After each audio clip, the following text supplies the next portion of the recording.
नमस्कार दोस्तों, NR study zone YouTube channel में आप सभी का बहुत बहुत स्वागत है। आज के इस वीडियो में हम लोग नंबर एनालॉजी से जुड़े रीजनिंग के कुछ महत्वपूर्ण प्रश्नों को देखेंगे और देखेंगे कि कैसे उन्हें सॉल्व किया जाता है। तो बिना देर किए आइए हम लोग वीडियो को स्टार्ट करते हैं। हमारा पहला प्रश्न है, निम्नलिखित में प्रश्न चिन्ह के स्थान पर कौन सा संख्या आएगा। इस तरह के प्रश्नों को सॉल्व करने से पहले हम लोग देखते हैं कि इस 6 का रिलेशन जिस प्रकार इस 18 से है, वही सेम रिलेशन इस 18 का क्वेश्चन मार्क के स्थान पर जो संख्या आएगी उसके साथ होगा। तो 6 से 18 लाने के लिए हम लोग इस 6 को 3 से गुना कर देते हैं, तो ये हमारा 18 आ जाता है। अब यही सेम कंडीशन हमें इस 18 के साथ भी लगाना होगा। 18 का हम लोग 3 से जब गुना करते हैं तो ये हमारा आ जाता है 54। लेकिन जब हम ऑप्शन में देखते हैं तो किसी भी ऑप्शन में ये हमारा 54 नहीं दिया हुआ है। इसका मतलब ये है कि ये लॉजिक हमारा गलत हो गया। अब इस प्रश्न को सॉल्व करने के लिए हम लोग दूसरा लॉजिक लगाएंगे। इस 6 का अगर हम लोग स्क्वायर कर देते हैं तो ये हमारा आ जाता है 36, और 36 की इन दोनों संख्याओं को जब हम लोग आपस में गुना करते हैं, यानी कि 3 और 6 को जब गुना करते हैं तो ये हमारा आ जाता है 18। तो ये 18 तो हमारा आ गया, लेकिन क्या इस कंडीशन से हमारा आंसर आएगा, देख लेते हैं। जब 18 का हम लोग स्क्वायर करते हैं तो ये होता है हमारा 324, और इन संख्याओं को जब आपस में गुना करेंगे, यानी कि 3 गुना 2 गुना 4 करते हैं, तो ये हमारा हो जाता है 3 दूनी के 6 और 6 चौके 24। ये हमारा 24 आ जाता है, जो कि हमारा ऑप्शन नंबर डी है। तो ये लॉजिक हमारा सही हो गया। तो आइए इसी तरह से हम लोग अगले प्रश्न को देखते हैं। अगला प्रश्न भी यही कहता है कि प्रश्न चिन्ह के स्थान पर कौन सी संख्या आएगी। अब हमें 11 से 22 लाना है।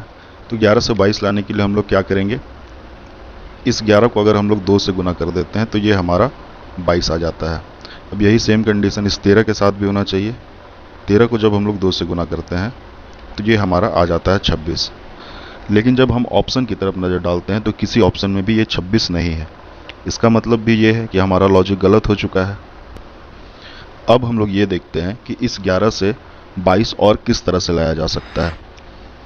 तो हम देखते हैं ये 11 जो है ये 1 और 1 से मिलकर बना है।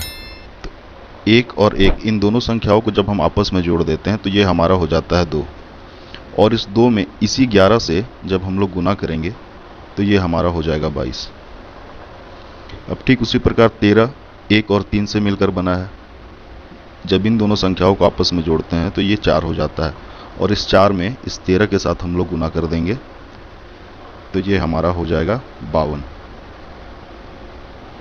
जो कि हमारा ऑप्शन नंबर बी इसका सही आंसर है। इसी तरह से हम लोग एक एक प्रश्न को देखेंगे। तो आइए हम लोग अगले प्रश्न की ओर बढ़ते हैं। दोस्तों, अगला जो हमारा प्रश्न है उसमें बोला गया है कि प्रश्न चिन्ह के स्थान पर कौन सी संख्या आएगी। तो यहाँ 23 का रिलेशन 25 से दिखाया गया है और हमें 36 का रिलेशन निकालना है। अब 23 से 25 लाने के लिए सबसे पहले तो हमें सीधा सीधा ये दिखता है कि अगर इसमें हम लोग 2 जोड़ दें तो ये हमारा 25 हो जाता है। अब यही सेम काम हमें दूसरी तरफ भी करना है। अब हम लोग 36 में 2 जोड़ देते हैं तो ये हमारा हो जाता है 38, लेकिन ऑप्शन में 38 कहीं नहीं दिया हुआ है। इसका मतलब ये लॉजिक हमारा गलत हो गया।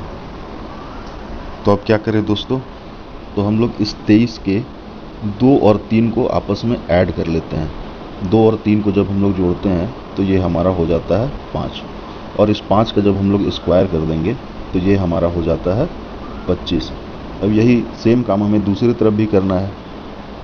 3 और 6 को जब हम लोग जोड़ते हैं तो ये हमारा हो जाता है 9, और 9 का जब स्क्वायर करेंगे तो ये हमारा आ जाएगा 81।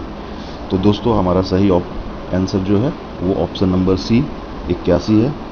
अगला प्रश्न हम लोग देखते हैं। अब इस प्रश्न में DE का रिलेशन 10 के साथ दिखाया गया है और हमें HI का रिलेशन ढूंढना है। तो अगर हम लोग D का अल्फ़ाबेटिकल पोजीशन देखें तो D का अल्फ़ाबेटिकल पोजीशन हो जाता है 4। जैसे हमारा A का 1 होता है, B का 2 होता है, C का 3 होता है, उसी प्रकार D का अल्फ़ाबेटिकल पोजीशन 4 होता है, और E का अल्फ़ाबेटिकल पोजीशन 5 होता है। अगर हम इन दोनों संख्याओं को आपस में गुना कर दें तो ये हमारा आ जाता है 20। लेकिन हमें लाना कितना है, हमें तो ये 10 लाना है, तो इस 20 को हम लोग 2 से डिवाइड कर देंगे। ये हमारा आ गया 10। अब यही सेम काम हमें दूसरी तरफ भी करना है। तो h का अल्फ़ाबेटिकल पोजीशन जो है वो हमारा 8 होता है और i का होता है 9। जब इन दोनों संख्याओं को हम लोग आपस में गुना करते हैं तो ये हो जाता है 72।